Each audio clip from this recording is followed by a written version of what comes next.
Bienvenue dans ce truc du samedi. Aujourd'hui, on va faire plus rapide que la semaine dernière, parce que la semaine dernière, j'ai fait, je sais plus, 23 minutes, je vous ai causé de plein de trucs, du son, tout ça. Aujourd'hui, je me sens un peu con, donc du coup, quand je suis con comme ça m'arrive souvent, j'ai envie de jouer, j'ai envie de faire le con, en fait. Et c'est pas bon pour la musique. Moi, j'ai besoin d'être tranquille pour faire de la musique, donc du coup, j'ai pas super envie de jouer, parce que je sais que je vais faire un truc un peu... Voilà, donc je me méfie. On va faire un échange de bons procédés. J'ai fait un concert la semaine dernière, qui s'est super bien passé, les gens étaient charmants, c'était dans un bel endroit, et puis j'ai rencontré plein d'élèves qui sont venus, plein de gens qui suivent mon travail, et j'ai été très ému par ces rencontres, parce que vraiment c'était très sympa. J'ai plein de gens charmants. En fait, à la fin de ce concert, je fabrique un truc pour les gens. En fait, je leur montre comment fabriquer un truc. Mais ce truc, il est fabriqué à partir d'un œuf de Kinder. Ah, c'est parti. Un œuf de Kinder, tu vois, pas le truc en chocolat, mais le truc en plastoc. Et ce truc en plastoc, moi, j'en mange pas des Kinder, d'accord ? Mes enfants, ils sont grands, ils mangent plus de ça. Et avant, j'avais des potes qui m'envoyaient des trucs comme ça, mais là, j'en ai plus. Et donc, je peux plus faire ma petite surprise à la fin de mon concert. Donc, c'est mon dernier qui me reste. Donc, si vous avez des gamins ou vous avez gardé ce truc, je sais pas pourquoi. Bon, si jamais vous en avez gardé et que vous pouvez me les filer, me les envoyer, moi je vous paye les frais de port, vous me dites, je vous paye le frais de port, mais pas pour 3. C'est si t'en as 50 ou 100, ou je sais pas, tu vois, si t'es un maniaque comme moi et que tu gardes tout pour pas jeter. Voilà, si vraiment vous avez des trucs comme ça m'intéresse à fond. Donc mettez-vous en contact avec moi, m'envoyez un petit mail, et puis on voit ensemble pour que je vous paye les frais de port et que vous puissiez m'envoyer ça. Et puis en échange, je vais vous... Donc, des Kinder, ok. En échange, je vais vous parler de quelques-unes de mes lectures de cet été, parce que j'aime bien lire, donc je lis pas mal quand même. Alors, et puis après je vous ferai une petite impro, mais ce sera... c'est risqué. J'ai lu ça, c'est très très bien. Il y a une magnifique bio sur, je sais pas quoi, Disney ou je sais pas quoi, ou Arte peut-être, je sais plus, de Andy Warhol, et où on parle pas mal dedans de Basquiat. Je suis un grand fan de Basquiat. Ce qui se passe, c'est que c'est une énorme bio de Warhol. Warhol, j'avais un peu des idées préconçues parce qu'il y a un côté... il y a un côté commerçant qui me gave, quoi. Il y a un côté qui flaire les bons coups qui me gave. Et puis je suis pas super sensible à son art. Bon, mais ça, c'est perso, je sais pas, c'est atomique. Mais j'avais aussi donc une espèce d'idée préconçue sur le bonhomme je sais pas, il y avait un truc qui résistait. Et puis en voyant cette bio, ça m'a rectifié un peu le truc. J'ai pu voir où était son nœud à lui. Et sa douleur à lui et Enfin, j'ai pu comprendre de façon plus complexe, plus intéressante. C'est un très bon truc qui dure 7 heures. Enfin, tu vois, c'est en 6 ou 7 épisodes. Ça s'appelle Andy Warhol, c'est peut-être bien son journal. Le journal d'Andy Warhol. Et franchement, c'est un très beau document. Et donc, du coup, dedans, on voit Basquiat, on voit leur rapport, on voit le rapport de Warhol à plein d'autres gens. Moi, je l'ai regardé, j'avoue, pour Basquiat. Et en fait, j'en suis reparti en ayant une pensée un peu émue pour Warhol. Ce qui m'a un peu changé mon optique quand même. Et j'ai acheté ce bouquin qui est de Jennifer Clément, ou Jennifer, je sais pas, c'est La veuve Basquiat. En fait, c'est la fille Suzanne, je sais plus comment, qui a partagé un peu sa vie à la fin, qui était un peu son amante, sa muse, enfin voilà. Et ce qui est assez intéressant, c'est que quand on le voit par ce prisme-là, on voit leur relation complexe, parce que Basquiat, c'était un mec complètement torché, il était fracasse, et très, très pur. C'était un mec qui avait une espèce de pureté d'enfant. Quand tu vois les interviews de lui, c'est un enfant, en fait. Et ça permet de comprendre Basquiat sur plein de petits points. Ça permet de comprendre Basquiat mieux que par n'importe quelle critique ou n'importe quel mec qui est un peu extérieur au truc. Parce que tu comprends des choses qui sont vraiment basées sur l'humain. Et l'humain, en art, il n'y a que ça. Parfois, vous ne vous rendez pas compte, mais très souvent, vous êtes bloqué musicalement à un endroit où vous êtes bloqué humainement. On en reparlera. C'est jamais musicalement que ça bloque, c'est humainement. Il y a un truc que tu n'as pas compris, il y a un truc que tu crois avoir compris. Et c'est surtout ceux-là qui te font garder un cap parce qu'en fait tu penses que c'est vrai, puis en fait c'est erroné, alors ça t'empêche d'avancer. J'ai lu ça, c'est la claque. Je l'ai lu plusieurs fois, là c'est la 3e fois que je le lis. C'est un tout petit bouquin de Jean-Pierre Martinet, qui est un immense écrivain, qui a eu une vie complètement à la ramasse, qui n'a pas du tout été connu de son vivant, et maintenant quand même, voilà, ça s'appelle La Grande Vie. C'est édition L'Arbre Vengeur, et Martinet, c'est vrai, alors c'est une préface de Denis Lavant, c'est lui qui m'a fait connaître ça, avec mon pote Yann Caraquillo, qui est mon ami, et qui est un ami aussi de Denis Lavant. On a fait un truc tous les trois. Et ce bouquin-là, donc c'est que dalle, ça fait 50 pages. Là-dedans, on voit, il y a une écriture d'une puissance, mais c'est noir, c'est violent, c'est l'humanité poussée à son paroxysme c'est un mec qui était complètement, je sais plus, mais alcoolo, qui était pas bien, qui est retourné chez sa mère parce qu'il s'en sortait plus, il a continué à écrire, et puis il est mort très jeune, peut-être 40 balais, je sais plus du tout, je vous dis des conneries. Et puis après, ça s'est connu, parce que c'était tellement puissant, mais c'est vraiment d'une grande puissance. Tu lis ça, c'est très dur, faut s'accrocher, c'est très sombre, mais c'est d'une beauté immense. Voilà, Jean-Pierre Martinet. J'ai lu ça, un truc sur Nick Cave, ça s'appelle L'Intranquille, de Christophe Degnaud. C'est à Castor Music. Et c'est un truc c'est pas mal parce que c'est un personnage que j'aime bien, Nick Cave.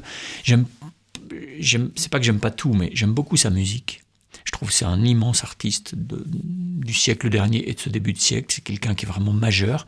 Puis il y a des petites choses qui résistent chez lui un petit peu. Moi, son côté un petit peu grand prêcheur comme ça peut me gaver par moments. Le fait de se mettre en scène beaucoup, y compris dans les photos, tout ça.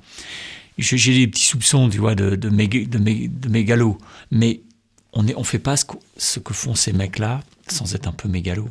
Donc, pareil, j'ai une tendresse pour lui parce que c'est son drame, le drame qu'est sa vie, ses excès, la violence de certaines choses, et puis l'extrême beauté de sa musique, ça me touche beaucoup. Et là-dedans, on apprend plein de choses. C'est une bio, quoi. Voilà, et c'est vraiment très intéressant, c'est pas mal écrit. Franchement, vraiment à lire. Si vous aimez. Si vous aimez pas. Là, ça, c'est de la boucherie totale. C'est un gros bouquin, ça fait, je sais plus, 400 pages, 500 pages. C'est en studio avec les Beatles de Geoff Emerick. Le mec a 18 ballets, je vous résume, et pareil avec des erreurs, mais à 18 ballets, le mec, il est assistant ingénieur du son à Abbey Road. Et Abbey Road, avant certains événements, c'était un machin où on faisait surtout du classique, etc., avec George Martin à la tête de ça. Et puis lui, il était assistant, il mettait les micros, etc., etc. Puis un jour, il a vu débouler 4 mecs de Liverpool, les Beatles, qui ont commencé à enregistrer dans ce studio et qui après, pendant 8 ans, lui, il a enregistré tout avec eux pendant 8 ans, d'accord ? Et sur Revolver, il s'est retrouvé ingénieur du son en chef. Et donc, c'est un peu ses mémoires vis-à-vis des Beatles, c'est-à-dire il explique les séances, il explique comment ça se passait, qui faisait quoi, qui cherchait, qu'est-ce qu'il cherchait, comment ça se constituait la musique, mais tu plonges au cœur des Beatles, ok ? Alors, évidemment, il y a le merveilleux documentaire qui est sorti il n'y a pas longtemps sur, je ne sais plus, qui fait 10 heures, là. Ok, super. Mais là, ce que j'aime bien, c'est qu'il y a un vrai point de vue. Il y a un vrai point de vue où le mec observe et fait et travaille avec eux. Il est dedans. C'est comme un Beatles aussi. C'est vraiment un immense bouquin. Pour moi, c'est un immense document. Ça, historique. Monsieur Trenet, j'ai lu ça, j'ai bien aimé, parce que j'ai une tendresse aussi pour Charles Trenet, je suis fan de sa musique, je suis fan de son swing, je suis fan de sa voix d'une clarté prodigieuse, je suis fan de ses paroles, je suis fan de ses mélodies, je suis fan de Trenet, ok. Et ça, c'est une bio par Richard Canaveau, d'accord, qui s'appelle Monsieur Trenet. C'est Lieu commun, ça s'appelle la collection, d'accord. Et franchement, j'ai appris plein de choses sur sa vie, sur son écriture, sur des caractéristiques du bonhomme qui font que je comprends un peu mieux encore ses chansons. Voilà, c'est un très beau document aussi. Et puis je finis par un énorme truc. Pour moi, ça c'est vraiment très très beau. Il y avait une bio que j'avais lue qui était magnifique. J'ai lu presque, enfin, je suppose toutes les bios de Monk qui sont disponibles en français. Parce que j'ai du mal à lire l'anglais quand même. Ça dépend pourquoi. Mais et ce bouquin, c'est un bouquin sur Monk, mais c'est pas une bio, c'est des témoignages d'autres personnes. Donc tu as son fils, tu as tout le monde qui parle de Monk. Tu as Jacques Reda, Kerouac, plein de gens. Et ce qui est assez beau, c'est que ça finit... Alors, il y a des trucs contradictoires, il y a des trucs qui s'attachent à des détails qui me semblent pas importants, et puis d'autres qui ont vraiment compris Monk comme moi je le comprends. Donc je rejoins certains témoignages. Puis en fait, ce qui me plaît, c'est que même les témoignages qui sont un peu ailleurs, sur un autre plan, moins dans la profondeur et un peu plus sur d'autres choses, ben ils finissent par dessiner aussi un peu le personnage. Parce que Thelonious Monk, c'est sans doute le plus grand pianiste de tous les temps, jazz, l'un des plus grands compositeurs de tous les temps, un des plus grands improvisateurs de tous les temps, et un des mecs les plus forts en harmonie qui ait jamais existé, un des mecs les plus forts en rythme qui ait jamais existé, un des mecs les plus timbrés qui ait jamais existé. Thelonious Monk, si je devais garder un mec, c'est probable que ce soit lui. Je pense. C'est la musique la plus poétique du monde, avec Satie, mais dans un autre excès. Dans un excès de folie totale. Moins d'épure. Bon, n'hésitez pas à aller lire tous ces bouquins, parce que franchement, c'est des très très bons bouquins. Commandez-les à Noël. Vous, c'est mieux que vous achetiez des formations. Bon, je vais essayer de vous faire une impro. Je sais que je vais faire un peu le con, donc j'ai envie de groover un peu. Je vais pas faire trop long, d'accord? On fait un peu de groove.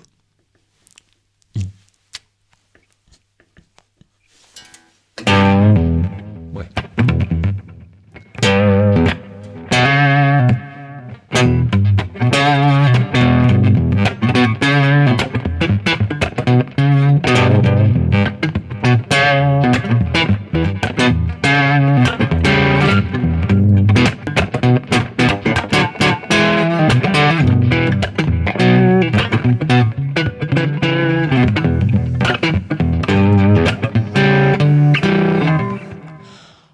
Faut que je me calme.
Ah, regarde, ça saute. Ah, yes.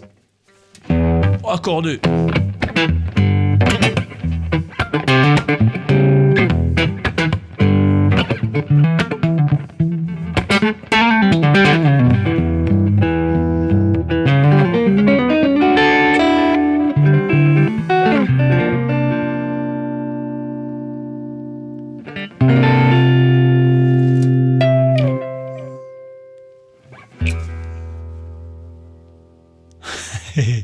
Je vous avais dit. Hein.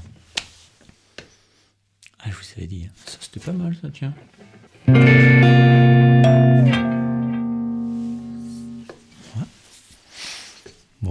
c'est pas bien sérieux. J'avais envie de danser, en fait. Voilà, c'est de la danse qui fait du bruit. La musique, pour que ça grouille, il faut que ce soit de la danse de l'intérieur, qui s'entend à l'extérieur. Bon, allez bouquiner. Pensez à... Si un mec peut me sauver, ou une fille peut me sauver... Parfois, les instits, ils gardent des trucs comme ça. Oui, si vous êtes instit, vous pouvez voir avec tous les parents, dire voilà, je veux récupérer ça, puis vous me l'envoyez. Putain, vous me sauvez la vie. Si vous m'en envoyez 50, je suis sauvé. Bon, je sais pas si vous aurez le courage de faire ça. Un peu d'amour pour moi, un peu d'amitié, un peu de considération, un peu de pitié, n'importe, pourvu que vous m'envoyez ça. Bon, je vous embrasse. Peut-être à la semaine prochaine. Allez, bye bye, ciao.